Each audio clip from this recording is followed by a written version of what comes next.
Assalamualaikum warahmatullahi wabarakatuh. Di sini saya akan menjelaskan materi mengenai dampak sosial informatika. Sebelum itu, perkenalkan nama saya Ivy Patricia Listiarini dari kelas 10-7 dengan nomor absen 2. Sebelum kita memasuki pembelajaran,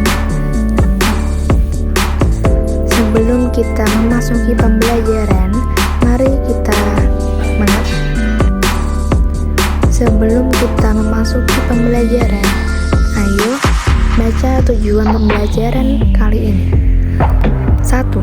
Menjelaskan sejarah dan tokoh-tokoh penting dalam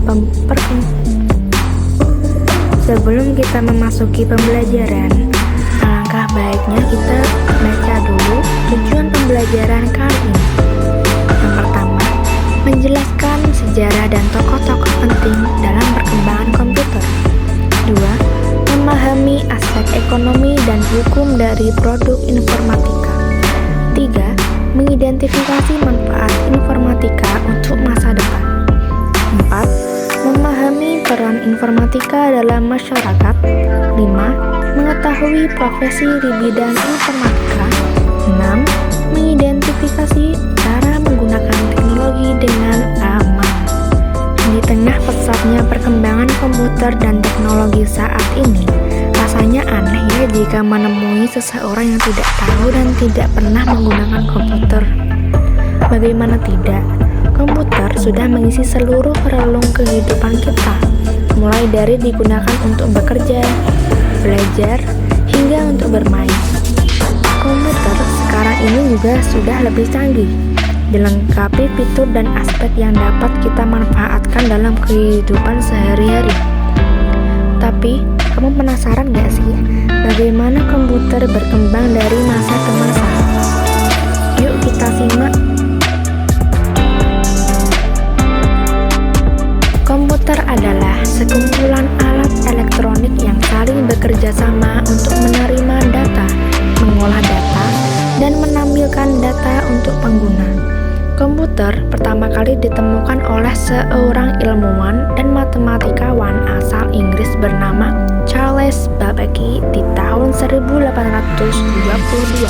Komputer generasi pertama 1940 hingga 1956. Komputer generasi pertama ini digagas oleh Konrad Zuse, seorang insinyur asal Jerman. Komputer ini menggunakan tabung hampa udara sebagai sirkuit dan drum magnetik untuk memori. Nah, kamu tahu nggak? Komputer generasi pertama ini sangat mahal dan besar loh. Besarnya itu sampai bisa mengisi seluruh ruangan. Komputer generasi kedua 1956 hingga 1963. Diciptakannya transistor pada masa ini mengubah wajah komputer generasi pertama. Transistor menggantikan tabung hampa dan memulai perkembangan komputer generasi kedua.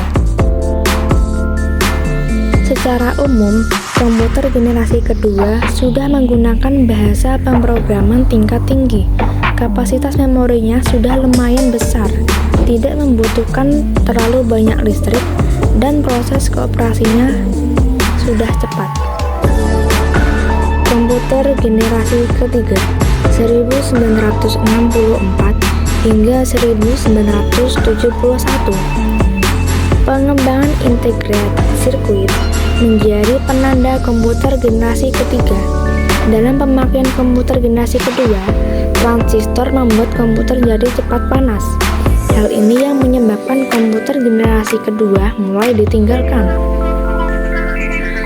Jadi, komputer pada generasi ketiga menjadi lebih kecil, cepat, dan murah.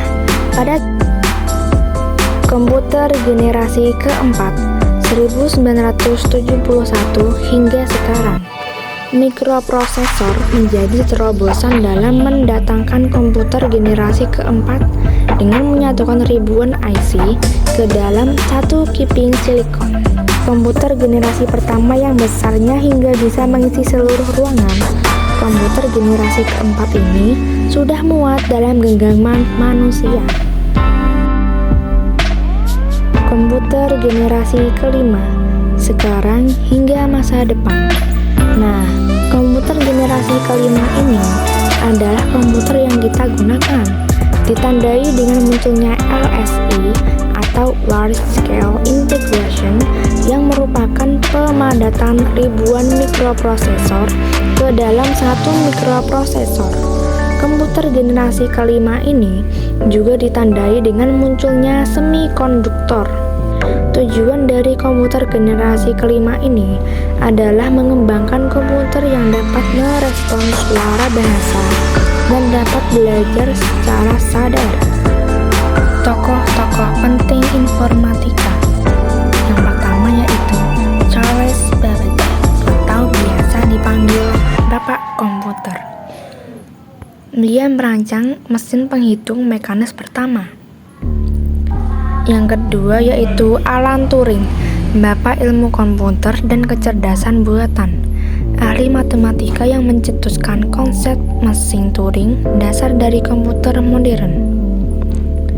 Berikutnya yaitu ada Lovelace, programmer pertama yang menciptakan algoritma untuk mesin analitik di abad ke-19. Aspek ekonomi dampak informatika. Yang pertama yaitu peningkatan efisiensi dan produktivitas, munculnya bisnis online seperti e-commerce, layanan digital, dan platform online. Yang ketiga, perluasan pasar. Keempat, penciptaan lapangan kerja baru. Kelima, inovasi produk dan layanan. Aspek hukum produk informatika. Dampak positif. 1. Akses informasi hukum yang lebih mudah. 2. Penegakan hukum yang lebih efisien.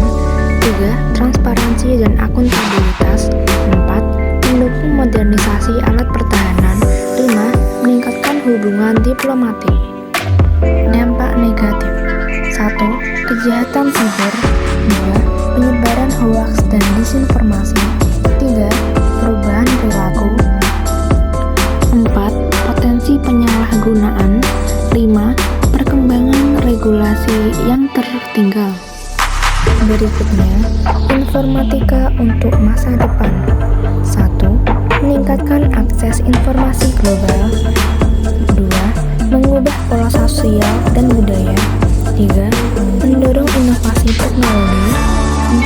4. Meningkatkan kemudahan telekomunikasi. 5. Memperkuat pendidikan dan pembelajaran jarak jauh. 6. Membuka peluang ekonomi baru. 7. Meningkatkan kualitas hidup melalui teknologi cerdas. 8. Menghadirkan tantangan etika dan keamanan. Profesi di bidang informatika yaitu software engineer, data scientist, cyber security specialist, IT consultant, web designer, computer programmer, computer assistant, IT architect. Peran informatika dalam masyarakat. 1. Akses informasi. Internet dan teknologi digital memperluas akses informasi untuk pendidikan, kesehatan, bisnis, dan hiburan. 2. Transformasi sosial. Media sosial dan aplikasi komunikasi mengubah cara kita berinteraksi dan membangun relasi sosial. 3. Keamanan dan privasi. Meningkatnya perhatian terhadap privasi pengguna dan keamanan data pribadi di tengah peningkatan penggunaan teknologi internet. Yang terakhir yaitu cara aman menggunakan teknologi. Yang pertama, atur waktu. Gunakanlah gadget dengan baik dan jangan terlalu lama. 2. Pilih konten yang positif. Tontonlah video dan mainkan game yang mendidik. 3. Lindungi data pribadi. 4. Kelola kata sandi dengan bijak. 5. Waspada dengan penipuan dan phishing. 6. Gunakan teknologi dengan bertanggung jawab. Sekian dari saya. Terima kasih telah menonton dan sampai jumpa. Wassalamualaikum warahmatullahi wabarakatuh.